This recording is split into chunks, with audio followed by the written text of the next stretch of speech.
Señoras y señores, continuando con el programa del encuentro, tomará la palabra el profesor Eduardo Contreras, quien moderará el panel de discusión titulado Capacidades institucionales para las reformas en América Latina. Don Eduardo. Bien, es un gusto presentar a este panel. Vamos a tener a Koldo Echeverría, que nos avisó que viene en camino, pero para no retrasar el desarrollo del evento, comenzamos mientras él llega. Koldo es doctor en Derecho, abogado y economista de la Universidad de Deusto y actualmente es el representante en Chile del Banco Interamericano de Desarrollo. Tenemos acá con nosotros a Enrique París, coordinador general de Modernización del Estado, además es magíster en Ciencias Políticas, licenciado en Economía de la Universidad Católica de Chile y ha ocupado numerosos cargos directivos previos dentro del gobierno chileno en el Ministerio de Hacienda. Entre el 2008 y el 2010 fue jefe de gabinete del presidente Ricardo Lagos, entre el 2003 y 2006. Y tenemos a Juan Carlos Cortázar. Juan Carlos tiene estudios de doctorado en Public Management en la London School of Economics y él es MGPP, él es de nuestro magíster de Gestión y Políticas Públicas, es licenciado en Sociología de la Pontificia Universidad Católica de Perú. Entonces, abrimos este panel. Yo les voy a pedir a los participantes que tratemos de ceñirnos a 20 minutos, cada uno, con la idea de que después damos tiempo para algunas preguntas. Entonces, junto con agradecerle a Juan Carlos y a Enrique su participación en este panel, dejo con ustedes a Enrique París. Bien, buenas tardes. En realidad es un placer para mí estar acá. También soy profesor del magíster ya por algunos años y tener la oportunidad en este rol que me toca desempeñar en el gobierno, hacer un poquito la pedagogía de lo que estamos impulsando en el gobierno en materia de modernización del Estado. Voy a tratar de, para despertar el interés futuro en muchas iniciativas que pretendemos iniciar y concretar durante el gobierno, de referirme rápidamente a varios de los proyectos o los temas en los que hemos estado o hemos comenzado a trabajar. Pero antes que eso, expresar algo que es importante y muy orientador respecto de la importancia de la modernización del Estado, de la reforma del Estado en el gobierno de Michelle Bachelet. Ya en su programa de gobierno establecimos un compromiso con llevar adelante un conjunto de iniciativas en materia de reforma, tratando de emular las mejores prácticas de la OCDE y en muchos de estos casos desafíos mayores, estructurales, que comprometen, alteran el funcionamiento de las instituciones públicas. Valga decir, acaba de promulgarse la reforma tributaria. La reforma tributaria no solo se trata de aumento de impuestos, hay nuevas funciones, tareas, responsabilidades de los servicios que están involucrados. Incluso podría decirse que también en varias áreas la reforma tributaria va a implicar en sus procesos de implementación un modo distinto de relación con los contribuyentes, y eso fue parte del proceso de discusión legislativa que se produjo durante los primeros 6 meses de gobierno. Voy a tratar de plantear los desafíos en materia de modernización en 3 niveles, o al menos la manera en que hemos encarado estos desafíos. Por una parte, están aquellos temas que uno podría definir en el ámbito de los marcos conceptuales necesarios para llevar adelante los diseños estructurales, sobre todo en el ámbito de la institucionalidad que nos estamos proponiendo. El primero de ellos dice relación y de modo general sobre lo que hoy día se acostumbra en la literatura a definir como los centros de gobierno. Hay una corriente que ha planteado desde hace algún tiempo la necesidad de institucionalizar o estructurar estos centros de gobierno. Nuestra principal preocupación durante esta etapa ha sido intentar construir mecanismos de coordinación gubernamental de lo que normalmente se considera el centro de gobierno y lo que tradicionalmente en Chile ha significado un conjunto de ministerios que se articulan para conducir la acción del gobierno. Me refiero específicamente al Ministerio de Secretaría General de la Presidencia, al Ministerio de Hacienda, al Ministerio del Interior, por hablar de los 3 ministerios que tienen una mayor responsabilidad en ese terreno. Probablemente no vamos a impulsar ninguna iniciativa que implique estructurar o fijar reglas que obliguen a un determinado funcionamiento, pero el desafío en materia de coordinación es muy grande. Al inicio del gobierno revisábamos, por ejemplo, cuántos comités interministeriales existen, no deben haber menos de 30 o 35, y los ministros al cabo de 3 o 4 meses consultados por la SECPRES, qué información estaban entregando acerca del funcionamiento de estos comités interministeriales. La mayoría de ellos desconocía que existieran. Y el gobierno incluso ha creado nuevos comités interministeriales. Es una expresión de que muchas veces este modo de organización puede resultar ser poco eficaz. Otro aspecto respecto a estos marcos conceptuales tiene que ver con esta discusión, este dilema entre integración, accountability versus las autonomías de las instituciones públicas. ¿Bajo qué criterios se justifica la existencia de autonomías constitucionales o legales? Pongo un par de ejemplos y no los quiero desarrollar en esta ocasión para poder abordar los otros temas. Desde el gobierno pasado, después de lo ocurrida la crisis en el INE a propósito del censo, se discute de si el INE debe ser una institución autónoma. ¿Autónoma de quién? ¿Del Poder Ejecutivo? ¿De todos los poderes políticos? ¿Debe ser una institución tal como lo es el Banco Central? Ese es un debate que hoy día estamos tratando de resolver al interior del gobierno, porque tenemos el compromiso durante el último trimestre de este año de concurrir con un proyecto de este nuevo INE, que no solamente introduzca una serie de elementos asociados al rol o a la función que cumple, pero también el espacio institucional que debiera ocupar. Cuando hay autonomías, ¿de qué autonomías estamos hablando? ¿Vamos a entenderlas siempre necesariamente como autonomías técnicas y políticas, o vamos a ser capaces de separar esas autonomías, reconociendo que en muchas instituciones lo que debe prevalecer o a lo que la ciudadanía le asigna mayor valor es a la credibilidad de la información que entregan?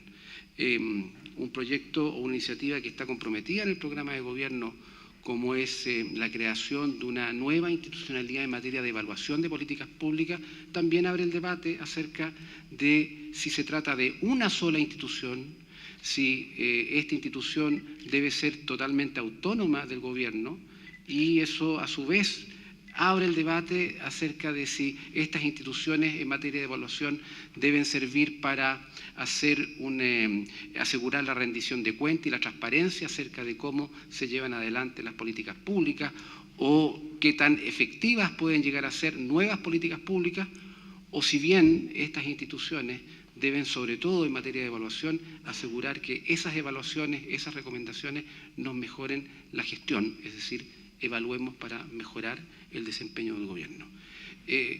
Creo que esto, que puede parecer abstracto, está presente en una gran cantidad de discusiones al interior del gobierno. Nuestra percepción es que en el gobierno pasado se hacía este debate en función de cada institución sin tener claridad respecto de los criterios y una visión más integral del funcionamiento del Estado y particularmente del Poder Ejecutivo. Otro aspecto de esta dimensión más conceptual dice relación con este debate o esta separación que desde las políticas públicas uno siempre quisiera tener, que es entre diseño de política y funciones de implementación. Pero esto se complejiza cuando uno se pone a discutir sobre alta dirección pública y reconoce que se mezclan ambas funciones o se agregan las funciones de rectoría, las de fiscalización, regulación. El tener claridad acerca de qué funciones le estamos asignando a un determinado servicio público puede tener impactos gigantescos en cuanto al diseño de la institucionalidad, por ejemplo, de nuestra alta dirección pública. Temas que estamos abordando desde ahora, fortalecimiento del servicio civil, en lo que dice relación con la alta dirección pública, a la cual me referí recién, la gestión del personal del Estado, las condiciones para el empleo público. Es muy fácil decirlo, a mí me tocó en el primer gobierno de la presidenta Bachelet ser subdirector de la Dirección de Presupuesto, y en los términos de referencia de esa función es ser una especie de negociador permanente de condiciones de empleo en el Estado. Ponerse de acuerdo con los funcionarios y tener claridad de qué tipo de empleo queremos, cuánto de mérito, de flexibilidad, de carrera, de seguridad en el empleo debemos tener para proyectar un Estado más moderno que sea capaz de entregar los servicios que la ciudadanía espera de él. Lo mencioné hace un rato, recién también, la nueva institucionalidad en materia de evaluación de políticas públicas, el gobierno electrónico, su institucionalidad y sistemas transversales desde infraestructura de datos, comunicación, firma digital, cómo logramos integrar eso en el funcionamiento de distintas instituciones. El INE, el fortalecimiento de sistemas de compras públicas, junto con la creación del servicio civil en la crisis del año 2003-2004, creamos una institucionalidad nueva en materia de compras públicas. Sin embargo, esa misma institucionalidad hoy día ha demostrado debilidades en donde lo que hemos ganado en transparencia no lo estamos perdiendo en eficiencia, y al perderlo en eficiencia, la eficacia también de esos sistemas hace que su credibilidad como sistema tienda a debilitarse, porque hay servicios que, qué sé yo, sostienen que es más fácil comprar lo que se necesita para el funcionamiento del material de escritorio en la librería de la esquina que a través del sistema de compra. Pero también cómo podemos avanzar en procesos de licitación que sean más livianos, pero que al mismo tiempo den garantías de la sostenibilidad del sistema. En materia de empresas públicas, hay un compromiso con la OCDE de mejorar nuestra institucionalidad en materia de empresas públicas, un proyecto de ley que fue enviado por el gobierno pasado al Parlamento. Tenemos diferencias de aproximación respecto de eso, pero tenemos la obligación de avanzar. Hay ahí una iniciativa que ya plasmó la presidenta Bachelet al imponer de que a lo menos durante el primer año de gobierno los directorios de empresas públicas debían tener una directora mujer. Es realmente crítico el hecho de que en los últimos 20 años, y para no imputárselo a ningún gobierno en particular, la participación de las mujeres en los directorios de las empresas públicas no alcanzaba, en el mejor de los casos, al 5%.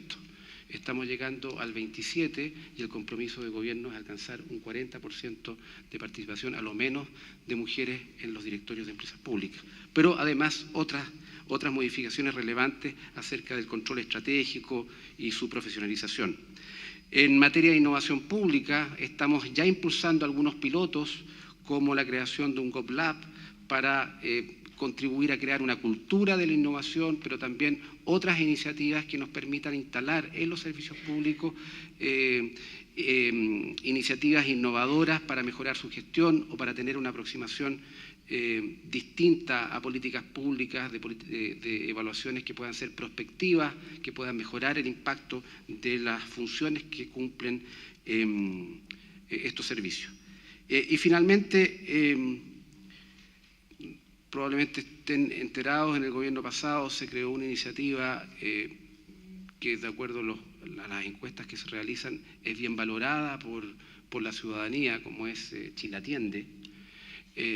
Sin embargo, el juicio nuestro es que se instaló una institucionalidad sobre otra, debilitando una función muy importante en el caso del Instituto de Previsión Social, que es prestar asesoría a los usuarios en materia de previsión. Debilitando esa función, se quiso generar una ventana real para que los usuarios pudieran acceder a trámites y a consultas en la relación que tienen con el Estado. Esto ha abierto un debate sobre la necesidad de mirar a un sistema más integral de atención a la ciudadanía. Podrá ser la creación de un servicio que expresa esa conexión entre el Estado y la ciudadanía, o un modo de relacionarse que se pueda expresar a través de la red de instituciones públicas que cotidianamente se relacionan con el Estado. Nos interesa animar frente a estos desafíos y otros que por tiempo no voy a poder mencionar, para estimular la co-creación de la forma en que esta nueva institucionalidad para un Estado más moderno al servicio de los ciudadanos pueda llevarse a cabo, que generemos las condiciones para que instituciones públicas, particularmente universidades, centros de reflexión, puedan hacer su contribución, animen este debate de pensar el Estado, de pensar las políticas públicas desde esta perspectiva nueva de un ciudadano más exigente, que exige una mayor presencia del Estado, pero exige mayor calidad en las prestaciones que realiza. Pero al mismo tiempo, de un Estado que contribuye al desarrollo de la iniciativa privada, de la inversión, que cumple su función de regulador y de fiscalizador, también tomando en cuenta las dificultades o los desafíos que el sector privado tiene. Es así como en esta etapa de bajo crecimiento de nuestra economía, el Comité de Ministros del Área Económica ha encargado identificar, esto no es primera vez que se hace, hay que reconocerlo, el revisar normativa y distintos cuerpos legales que pudieran estar siendo una traba para el desarrollo o la realización de proyectos de inversión o la creación de iniciativas privadas en un momento en donde la economía chilena lo necesita, que está creciendo por debajo de las expectativas que había hace un año y por debajo de las proyecciones que tenemos para el próximo. Tenemos una agenda, estamos conscientes de que es una agenda muy ambiciosa. La Presidenta de la República ya ha establecido ciertos plazos para llevar a cabo varias de estas iniciativas. Lo decía al comienzo, la reforma tributaria es expresión de ese compromiso. En materia de reforma educacional, hoy día aún no se discute de su institucionalidad, y comprenderán que, mirado desde la perspectiva institucional, cuando hemos tenido un sistema educativo, me refiero a la educación general, municipalizado, y el camino no es la centralización, encontrar una modalidad en la cual podamos resolver o encarar los problemas que hemos heredado de este sistema de profunda desigualdad en la provisión de educación, encontrar la fórmula institucional que satisfaga las expectativas ciudadanas, pero que al mismo tiempo sea consistente con la realidad que vivimos, el colegio de profesores, áreas de administración en los municipios y en el nivel central, que tienen que encontrarse en una forma institucional distinta, además con las restricciones o los obstáculos que muchas veces se enfrentan en el proceso de construcción con el sistema político, específicamente con el Parlamento. Hay, como decía, una agenda amplia, ambiciosa, de un equipo que conoce el Estado, ha trabajado en él, sabe las restricciones que tenemos, pero al mismo tiempo con una claridad de objetivos y al menos con una agenda mínima de transformaciones que queremos llevar adelante. Es en ese contexto que le hemos pedido al Banco Interamericano de Desarrollo que nos apoye en esta iniciativa.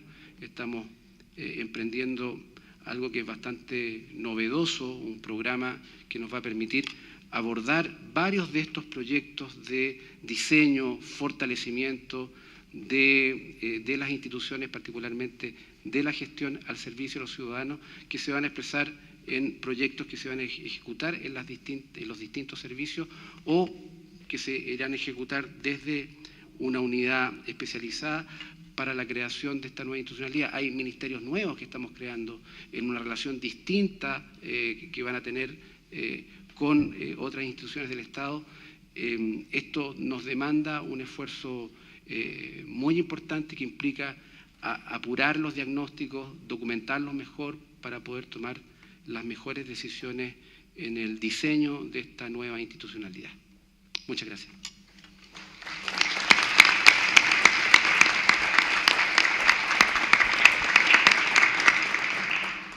Muchísimas gracias, Enrique. Efectivamente, en la presentación inicial que hice de nuestros tres panelistas, omití decir que los tres son profesores del Magíster en Gestión y Políticas Públicas, así que nos apoyan y gracias por eso, no solo en este evento, sino que permanentemente. Bien, dejo con ustedes a Koldo Echeverría. Yo ya lo había presentado, así que, Koldo, por favor. Buenos días a todos y disculpas por el atraso. Venía de Temuco esta mañana y el avión ha llegado un poquito tarde a la terminal aquí en Santiago. Agradecer la invitación a Eduardo y a todo el equipo del máster y también felicitarles por este aniversario, que no deja de ser un hecho bien significativo. Este es un programa que tiene una larga trayectoria, partió con apoyo del BID en su momento y desde entonces ha tenido la oportunidad de formar a un buen número de cuadros técnicos y políticos en la región comprometidos con la gestión pública, lo cual es una excelente noticia. Esperemos que tengan otros tantos o más años de recorrido en este mismo esfuerzo. Yo voy a referirme brevemente a una síntesis de lo que se me ocurren como los grandes desafíos pendientes de la reforma del Estado en América Latina. Y también voy a hacer una mención en ese contexto cuál es la posición que pueden ocupar los directivos públicos. Es una aproximación, teniendo en cuenta el alcance del tema, muy de síntesis, también de carácter muy intuitivo. Podría presentar un montón de datos y cuadros que puedan avalar algunas de las cosas que digo. Entiendo que buena parte de ellos son, por otra parte, conocidos y les pido disculpen un poco la osadía, por tanto, en algunos planteamientos. También tienen la finalidad de formularse como hipótesis que pueden ser objeto de discusión después, más tarde. Desde mi punto de vista, el panorama de la reforma del Estado en la región no es todo lo bueno que debía. Por lo menos mi opinión es que la región ha avanzado relativamente más en otros ámbitos que en reforma del Estado. Si miramos algunos indicadores que nos dicen un poco sobre la interioridad del diagnóstico en materia de reforma del Estado y estos los comparamos por el crecimiento del nivel de ingreso, lo que percibimos es un avance relativamente escaso. El Banco viene de publicar recientemente, y Juan Carlos se referirá a ello probablemente, una nueva edición de los índices de servicio civil que muestran avance, pero si uno compara el avance relativo en esta materia con los avances que ha tenido la región en términos de ingreso, en términos de reducción de la pobreza, en otros términos los avances son relativamente pequeños. Seguimos teniendo un problema de tamaño, por ejemplo, y es algo que se hace a veces difícil de expresar, pero si uno mira simplemente el caso de Chile, del que hablábamos ahora, Chile tiene un servicio civil altamente eficiente, se dice. Ahora, ¿tiene un servicio civil acomodado a las tareas, a los desafíos que tiene el Estado en este contexto? Yo creo que no.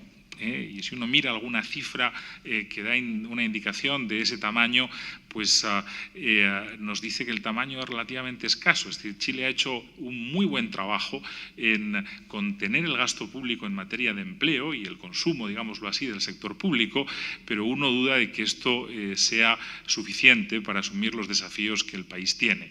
Solo por darles un dato, aproximadamente la participación del gasto en empleo público del país, incluyendo todo el empleo público, en sentido amplio, sobre el producto es de aproximadamente un 4.4% del PIB. Incluso en los últimos años se ha reducido, lo cual no es coherente con una sociedad que demanda más servicios públicos, por cierto.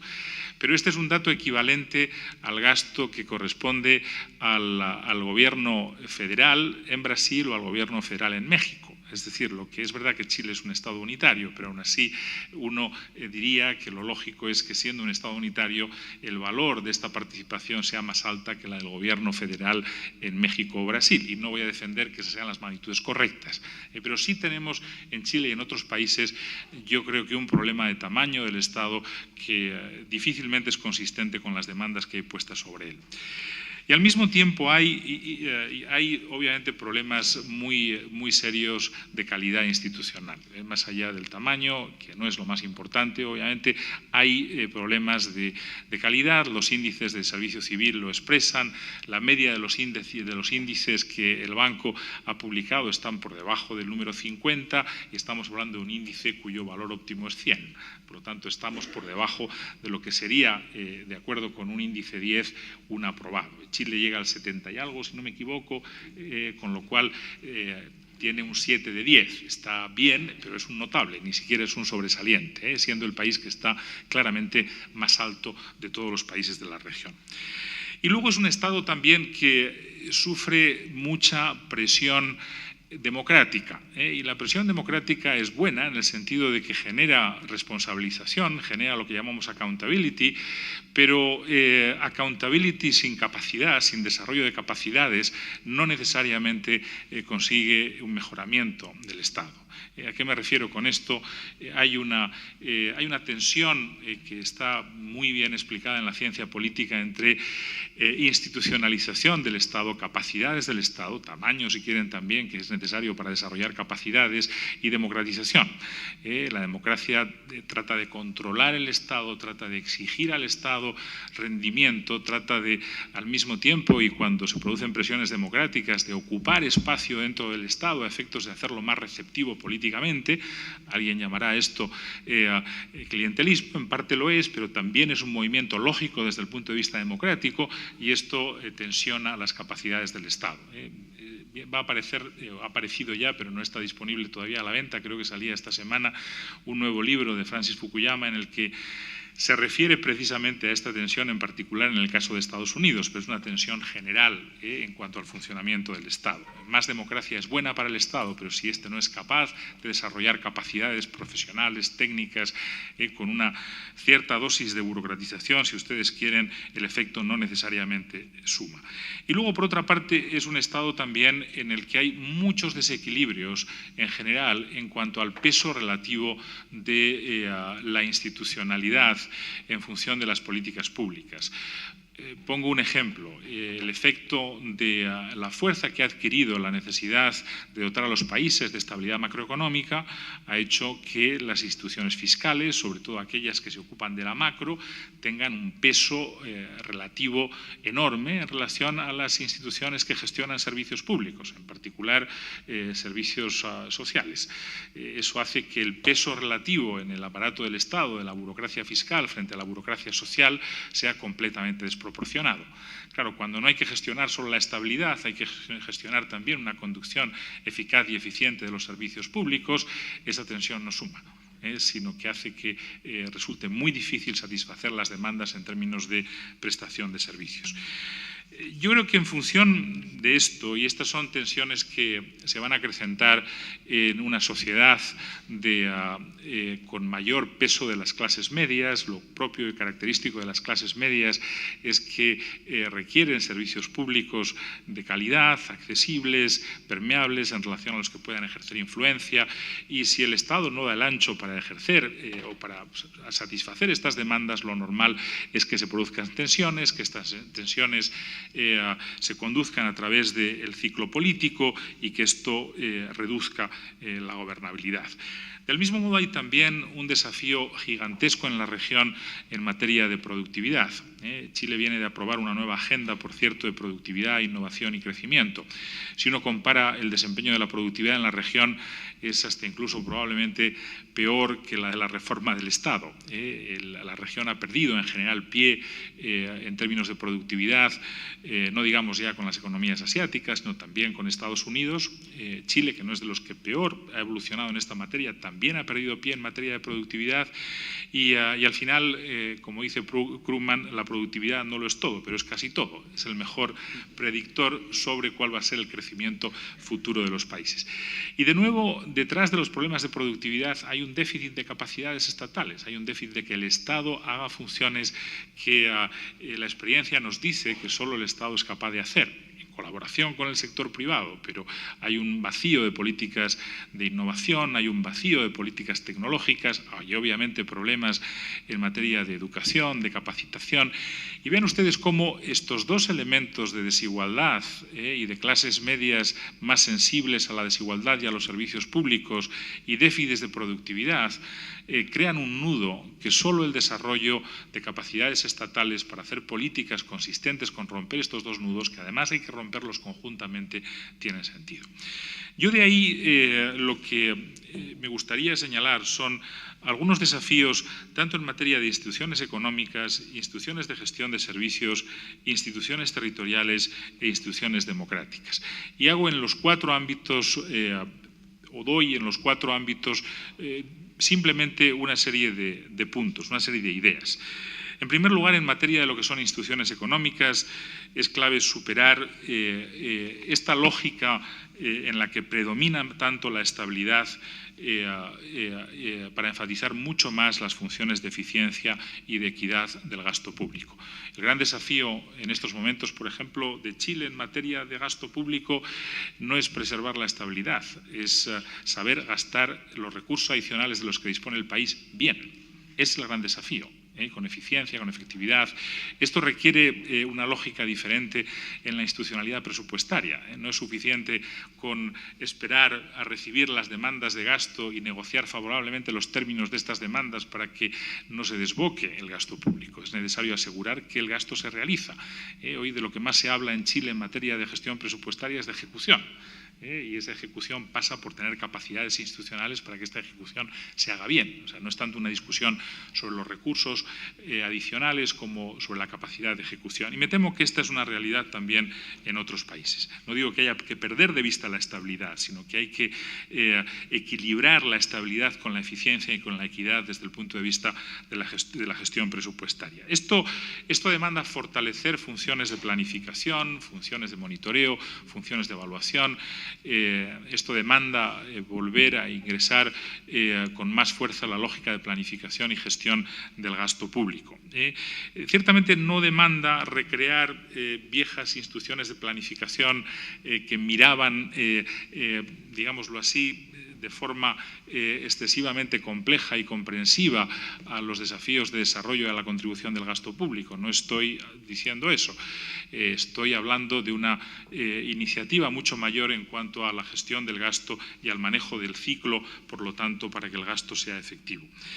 Y esto significa también, por cierto, mirar la inversión pública en términos coherentes con la productividad, con aquellos ámbitos en los que, con aquellas acciones posibles en las que el impacto sobre la productividad y sobre la reducción de la desigualdad va a ser mayor. Y esto exige una capacidad estratégica al diseño del gasto público. Y también no hay que olvidarlo, en la medida en que el gasto es, o la adición de recursos, digámoslo así, es crítica para el éxito de reformas estructurales, es evidente que también las instituciones económicas, los ministerios de Hacienda, necesitan un papel activo, protagonista en esas reformas estructurales.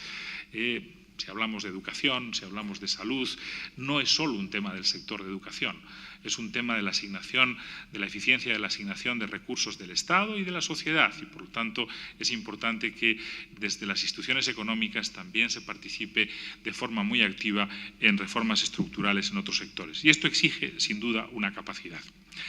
En materia de gestión de servicios públicos, este es un tema relativamente más conocido. Yo creo que hay, y en esto la región ha avanzado bastante, en innovaciones en prestación de servicios. Hay una gran eclosión de innovaciones de distinta naturaleza que tienen que ver con esto. También se ha avanzado mucho en prestación privada de servicios. Chile ha avanzado mucho, por ejemplo, en materia de concesiones. Quizás lo que echemos de menos sea una evaluación rigurosa de estas experiencias, de estas alternativas de prestación de servicios a efectos de ver qué tiene sentido que continúe bajo un modelo concesional o que tiene sentido incluso recuperar, si esta es la conclusión para la función o para la provisión directa por parte del Estado. También vemos muchas innovaciones, pero con muchas dificultades para escalar. Vemos que no hay ausencia de nuevas ideas sobre cómo resolver, no sé, el problema de las listas de espera en los consultorios o el problema de la información a los padres desde el sistema educativo. Hay innovaciones bellísimas en esta materia, pero nos encontramos con muchas dificultades para que estas innovaciones adquieran un valor sistémico en el conjunto del sector. Y este es un desafío no menor, porque ahí es donde, claro, trascendemos un poco sobre y se nos plantea un problema de gestión del cambio mucho más estructural. Creo que también en materia de gestión de servicios públicos difícilmente vamos a poder resolver los problemas si no invertimos en servicio civil, digámoslo así, en profesionalización, tanto a nivel del personal operativo como a nivel de la dirección pública. Muchos servicios públicos lo que requieren es un shock de gestión, y esto es imposible sin una mayor profesionalización de la gestión. Otro tema que desde mi punto de vista representa un gran vacío en la región son lo que podemos llamar instituciones territoriales. El territorio en la mayor parte de los países no es objeto de gestión pública, es objeto de actuación fragmentaria de distintos sectores, de distintos niveles de gobierno, pero sin embargo el manejo integrado del territorio es esencial, sobre todo si queremos resolver los problemas de falta de cohesión en los países, tanto territorial como social, también avanzar la especialización productiva o la realización de actividades económicas que son intensivas en uso del territorio. Hablamos de energía, hablamos de minería, hablamos de todo un conjunto de actividades que, por el hecho de no estar bien acompañadas de gestión territorial, se convierten en pararrayos de gestión de conflictos en los territorios y difícilmente progresan en su realización. Y en esto yo diría que todos los países cuentan con buenos ejemplos de cómo no manejar problemas territoriales. Y esto significa pensar la organización territorial desde criterios más funcionales de institucionalidad, integrando de nuevo criterios políticos con criterios de optimización funcional.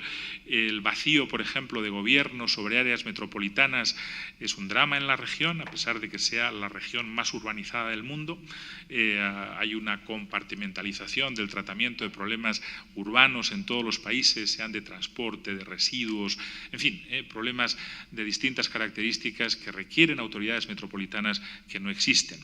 Del mismo modo, el tratamiento de zonas especiales, zonas extremas, por ejemplo, zonas fronterizas, zonas rezagadas. Hay también una apuesta muy interesante del programa de gobierno en Chile en esta materia, desarrollar actuaciones que estén focalizadas en este tipo de zonas. No digamos, estoy viniendo de Temuco, lo que ocurre con zonas de pueblos originarios. Encuentro siempre la misma discusión, no solo en Chile, por cierto. No tenemos políticas focalizadas que nos permitan referirnos a la naturaleza del problema productivo, por ejemplo, en las comunidades originarias. La lógica en la que estas comunidades operan no es la que tienen en mente los programas horizontales del sector público. Y eso requiere de nuevo una mayor sensibilidad sobre las realidades del territorio para poder operar.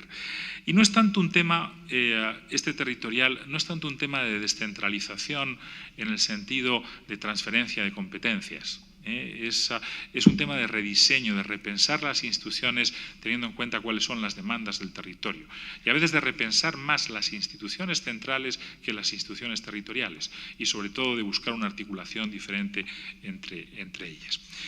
Y por último, decir algo sobre instituciones democráticas. Y en este sentido, mi preocupación central no es tanto la que se refiere a las instituciones que aumentan la competencia en la representación. Y yo sé que este es un foco siempre de quien se preocupa por la democracia, pero la democracia es algo más que esto. La democracia es representación, pero también es capacidad de integración. Si no hay capacidad de integración, no funciona la democracia. Es más, la democracia que tenemos propiamente es un gobierno representativo. Y eso significa la necesidad de instituciones que intermedien.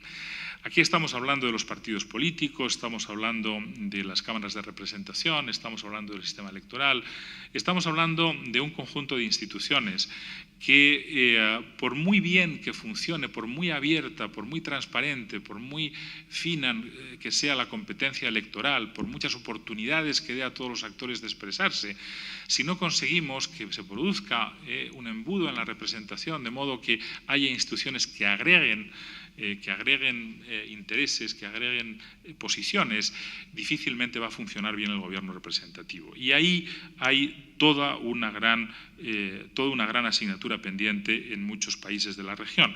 Y esto explica, por cierto, cómo visiones competitivas, ¿qué ayuda más a la democracia? Hay toda una discusión sobre, hay quien, por ejemplo, mira con un gran atractivo las instituciones asiáticas como más conducentes a oportunidades de desarrollo que las instituciones democráticas tal y como se han desarrollado en América Latina. No voy a hablar de China, pero hablemos de Corea, hablemos de Singapur, hablemos de países que pueden calificarse como democráticos, pero donde el crecimiento ha parecido venir acompañado de instituciones relativamente más fuertes. ¿Qué es lo que es más fuerte? Es más fuerte la burocracia. No son más fuertes las instituciones democráticas. Es decir, o conseguimos generar una suma positiva entre ambas o difícilmente vamos a conseguir una institucionalidad estatal que sea conducente a un mayor desarrollo económico. Y en esto hay temas.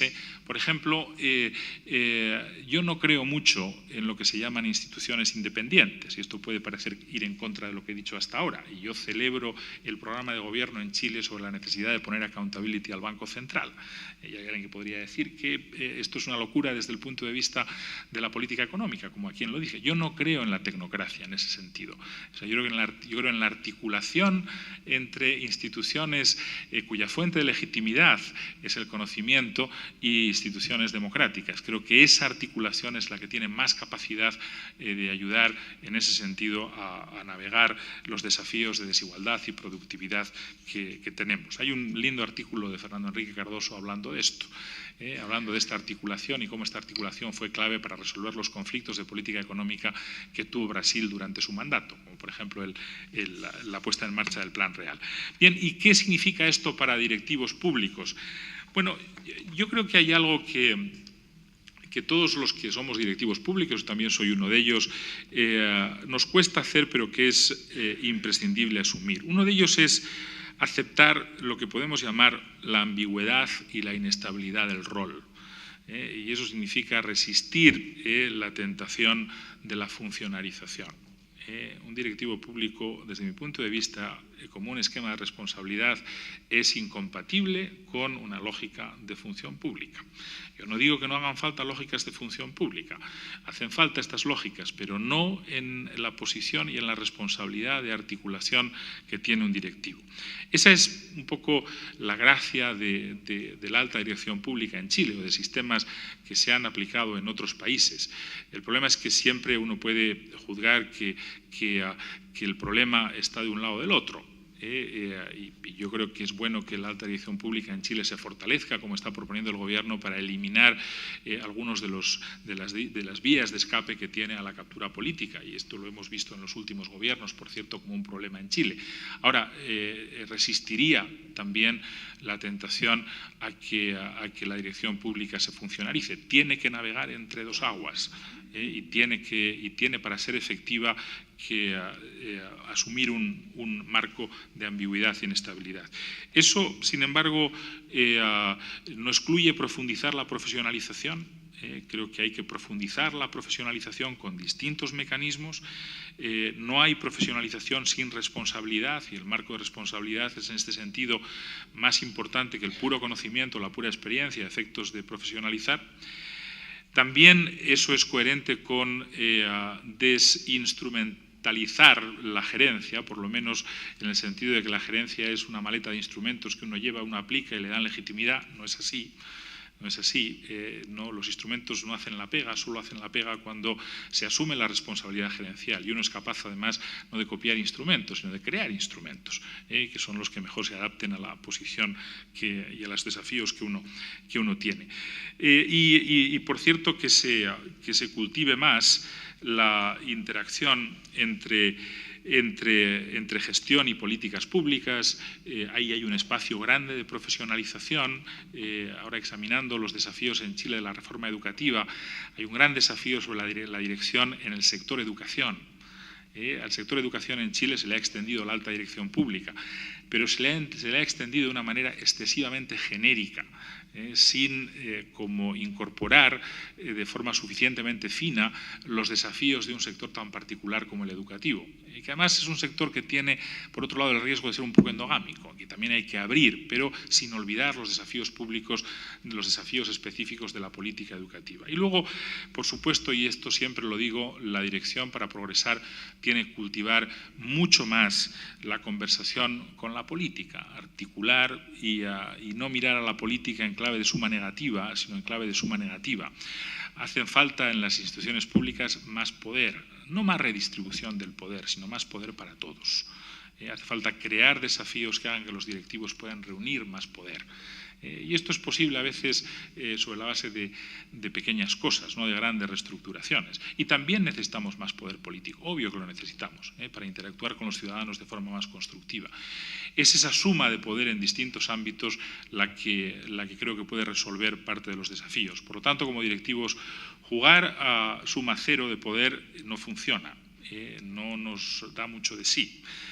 Acaba matándonos además porque somos un escalón, somos una parte un poco más débil del eslabón que el responsable político que viene legitimado por una elección, y esa es una enorme legitimación contra la que jamás un directivo va a poder luchar a pie de igual. O encuentra mecanismos para acrecentar su poder en base a los recursos que tiene y a los que puede obtener, articulando, manejando y conversando transversalmente, por cierto, con distintos sectores, gestionando interdependencias o buscando interdependencias que haya que gestionar en función de nuevos desafíos, o difícilmente le va a ir bien.